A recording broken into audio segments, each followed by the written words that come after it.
Today's movie is Insurgent, the latest installment in what is the most inappropriately titled franchise of all time. I mean, why call this the Divergent series when the movies don't do any diverging from the filmmaking formula taught in adapting young adult novels for dummies? There are no surprises, no risks, and there's no originality. As a result, there's really no reason to see this movie. We don't need another story like this. By this, I mean another story about a girl who lives in a post-apocalyptic society that's ruled by a ruthless dictator who divides people into multiple districts/factions to keep the peace. The girl in question joins some kind of combat training thing for most of the first movie, and then later ends up as part of a revolution led by an older actress who's making a return to blockbusters after being in mostly independent films for a long time. She joins, but reluctantly so because said woman did something bad in the past and one of the characters has a grudge against her. What I'm getting at is that this series is an obvious attempt at cashing in on the Hunger Games series. There are too many obvious similarities to those movies, which as you probably know aren't even that original in the first place. But maybe the fact that the movie is just a soulless attempt at jumping on a popular trend to make a lot of money isn't really that important. Wait, what am I saying? Yes, it is. But let's say it wasn't. Insurgent still fails because of the simple fact that the screenplay is a complete mess that was probably slapped together in the parking lot of the movie theater after the writers watched Mockingjay Part 1. It's a complete hack job that makes no sense. Let's take Miles Teller's character Peter for instance. He was a real jerk in Divergent, wasn't he? Insulting Triss all the time, beating her up, standing idly by while Kate Winslet used mind control to make the Dauntless crew kill innocent people. He was so bad that Triss had to shoot him at one point. Yeah, serves you right, Peter. But at the beginning of Insurgent, he's joined Triss and 4 and the rest of the good guys. Wait, what? But he already declared his loyalty to Jai Courtney and those other villains.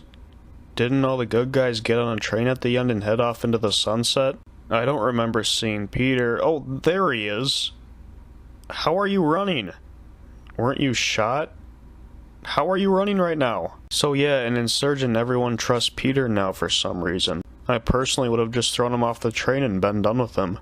The fact that all the rebels are keeping him around with no questions asked is just bad writing. So what else doesn't make sense? Well, Kate Winslet doesn't. She spends the whole movie trying to open this box that she thinks contains a message from the founders that will destroy the Divergents. But she runs into trouble because the box can only be opened by a Divergent.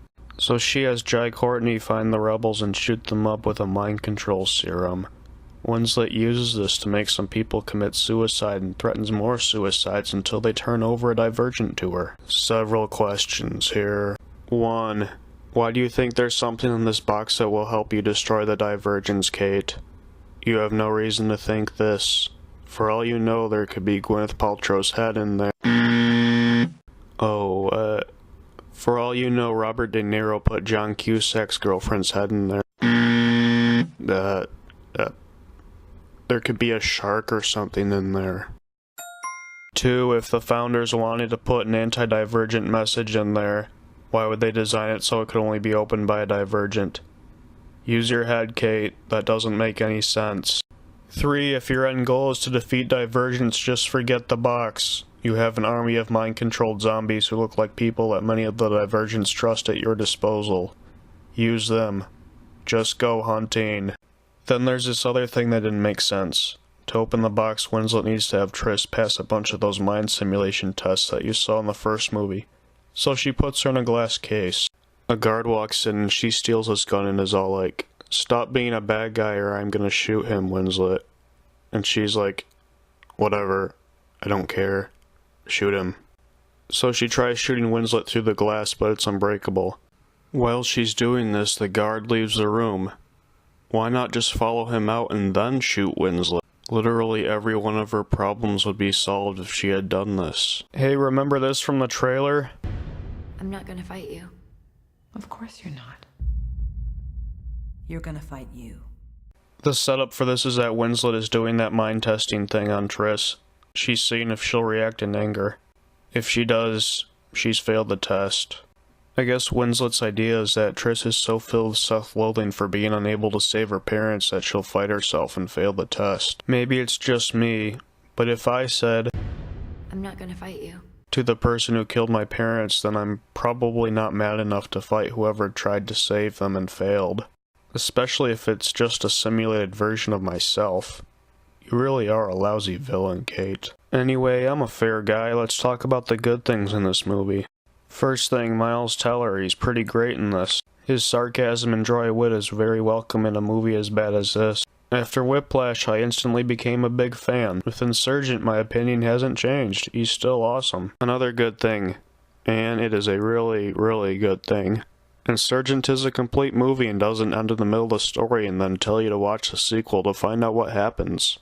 It's the first of these young adult novel adaptation movies in a long time to have a beginning, middle, and end. For that reason alone, I'll take this movie over sequel-baiting junk like The Maze Runner and Ender's Game and Mockingjay Part 1. Last thing, the special effects looked good.